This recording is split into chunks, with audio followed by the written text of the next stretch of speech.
En Galicia hai máis de 200 denuncias por desaparecidos. Detrás deses nomes, toda unha familia que segue sen respostas. Cal é a situación legal destas persoas? Tralo rastro, hoxe no termómetro.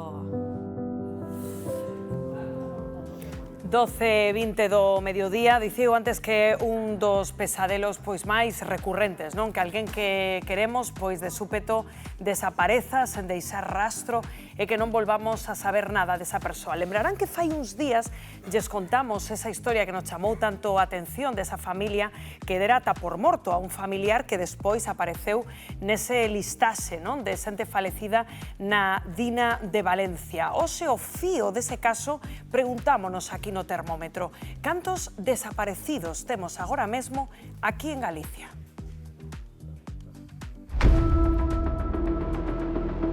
En Galicia hai 222 denuncias de desaparición activas segundo o último informe do Centro Nacional de Desaparecidos. Con cada persoa cuxo paradoiro se descoñece, unha familia queda desamparada nunha profunda situación de angustia.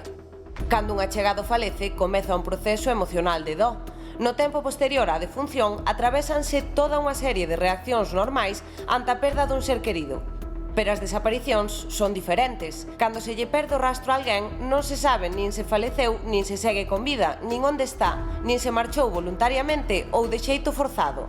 A dor da perda do ser querido súmanse a ansiedade e a angustia pola incerteza e a falla de respostas. As primeiras horas dunha desaparición son clave.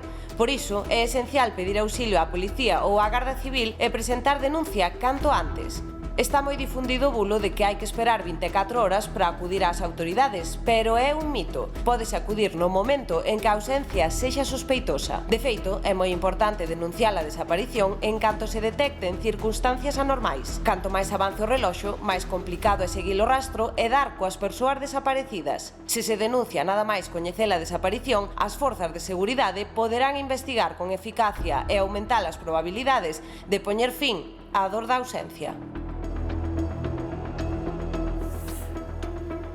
12:22 minutos da mañá, xa viron, dous centenares de denuncias temos aquí en Galicia, pero de todas elas, Bernardo, hai casos que son especialmente inquietantes, non?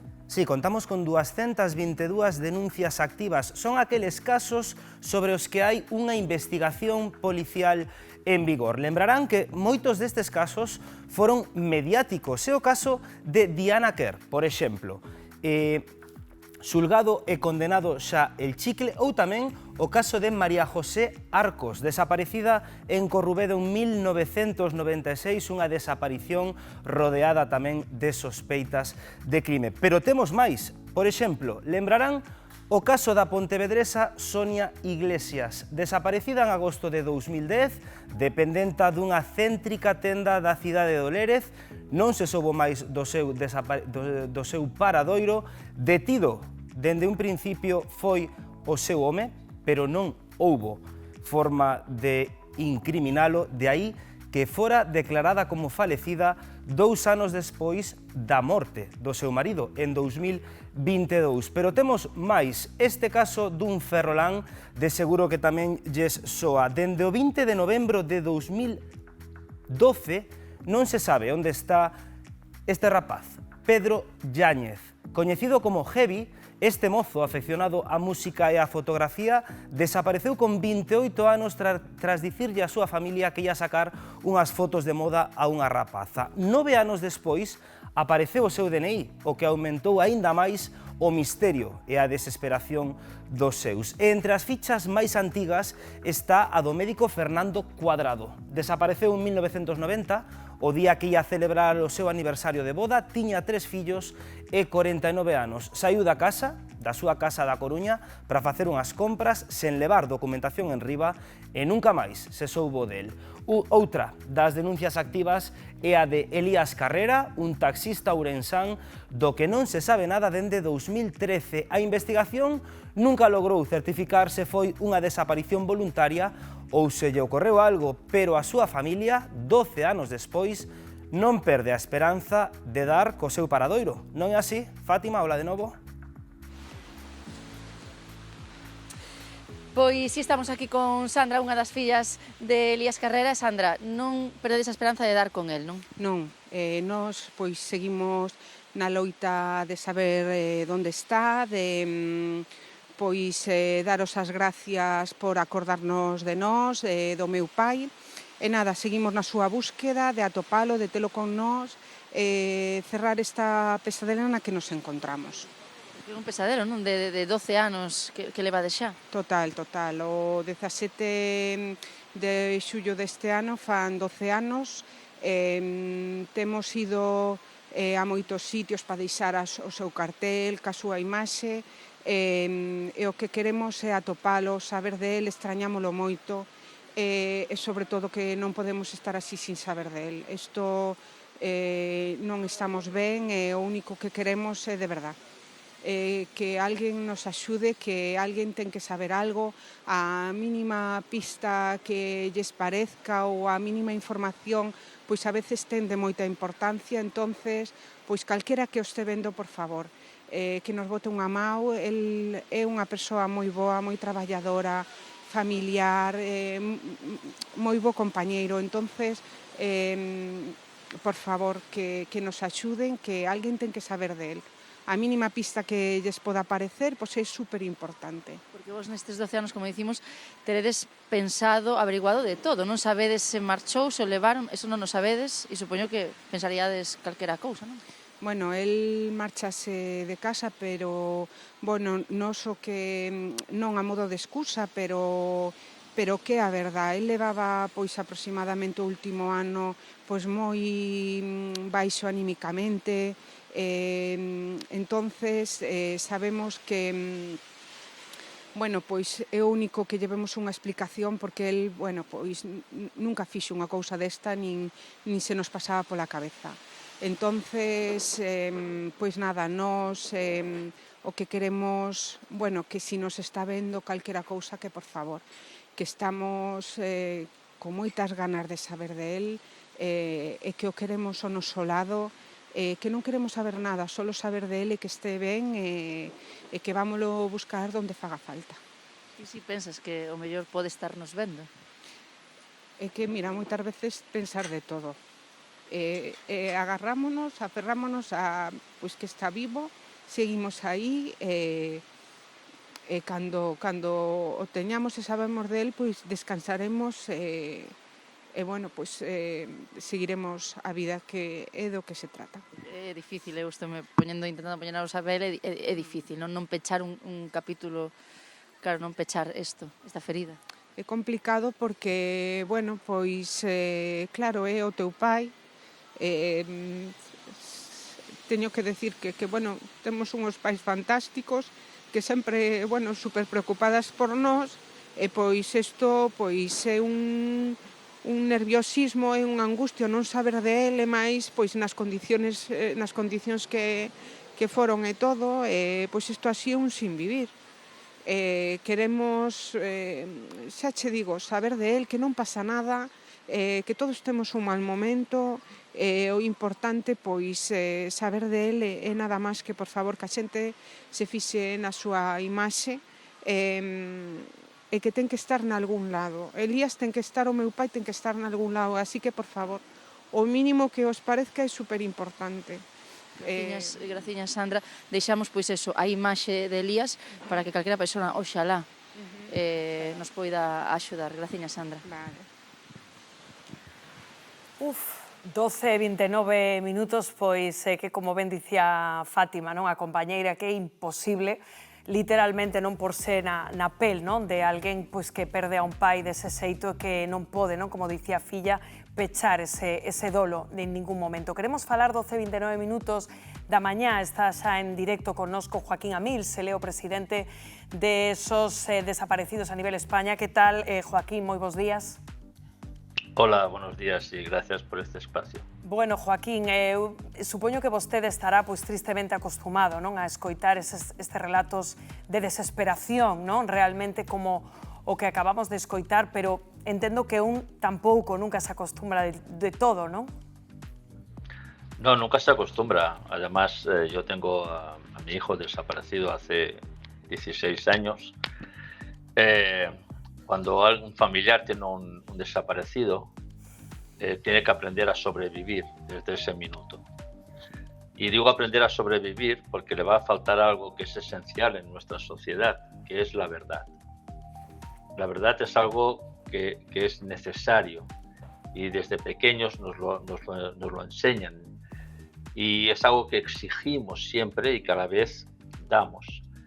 En el caso de una persona desaparecida, lo que no tenemos es la verdad. Es saber cómo, cuándo y dónde. Sin estas respuestas, solamente toca, pues esto, aprender a sobrevivir de una manera es muy, muy cruel porque son miles de preguntas que te haces los primeros días, los primeros años y nunca van a cesar estas preguntas.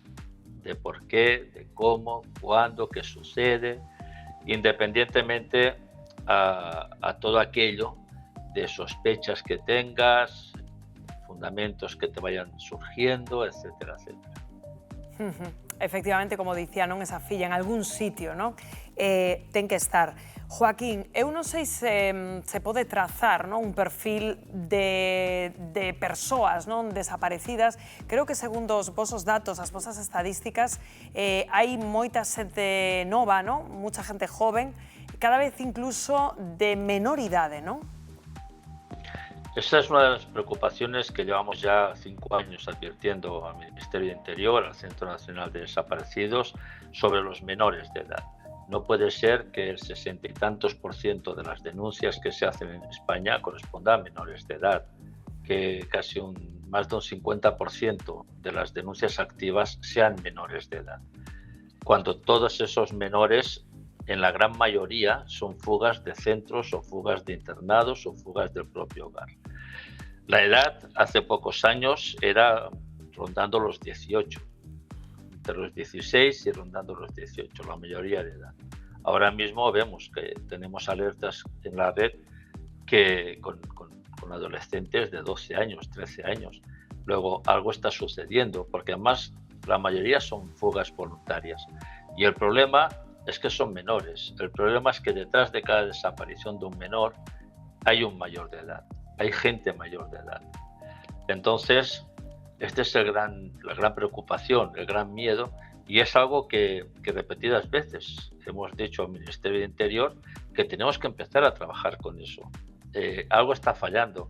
Si los menores escapan de los centros de internamiento, bueno, algo está sucediendo ahí.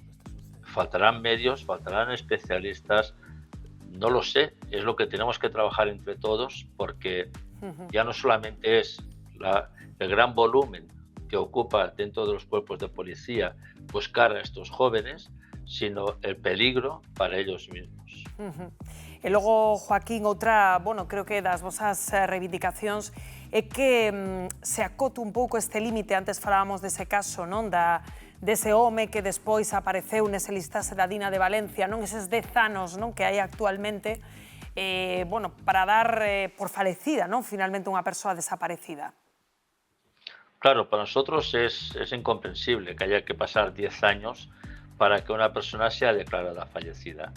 10 años significa que si la persona era el sostén económico de la familia y, por ejemplo, deja una esposa con 2 hijos, ellos no van a tener ningún tipo de ayuda, pero lo que es peor, no pueden hacer nada, no pueden vender el coche, no pueden hipotecar la casa, no pueden vender la casa, ni siquiera pueden dar de baja un teléfono.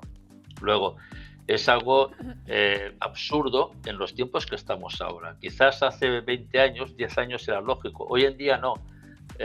Cuando tenemos una sociedad que todo está informatizado, que en cualquier momento un número de DNI, de pasaporte, de carnet de conducir, queda detectado, incluso me atrevería a decir, a través de servicios médicos, hospitalarios, es absurdo que tenga que transcurrir 10 años. Yo el tema este que usted comentaba de Valencia todavía no lo entiendo. O sea, no lo entiendo porque este señor en algún momento tuvo que renovar el carnet de identidad. No sé si tenía el de conducir. Es decir, pasar desapercibido tantos años es muy, muy difícil, a no ser que este personal se fuera al extranjero. Pois, Joaquín, moitas grazas por acceder a entrar hoxe con nos no termómetro, por estas reflexións e grazas tamén por esa labor importantísima que facedes dende a asociación. Unha aperta moi forte. Un abrazo. Gracias a ustedes e un abrazo. Bueno, 12:35 minutos. Bueno, pois esta radiografía non interesante, Pepo, deste asunto que aún lle deixa sempre un moi mal corpo, Sí, está claro que a xente que ten algún desaparecido próximo pois ten que pasalo moi mal.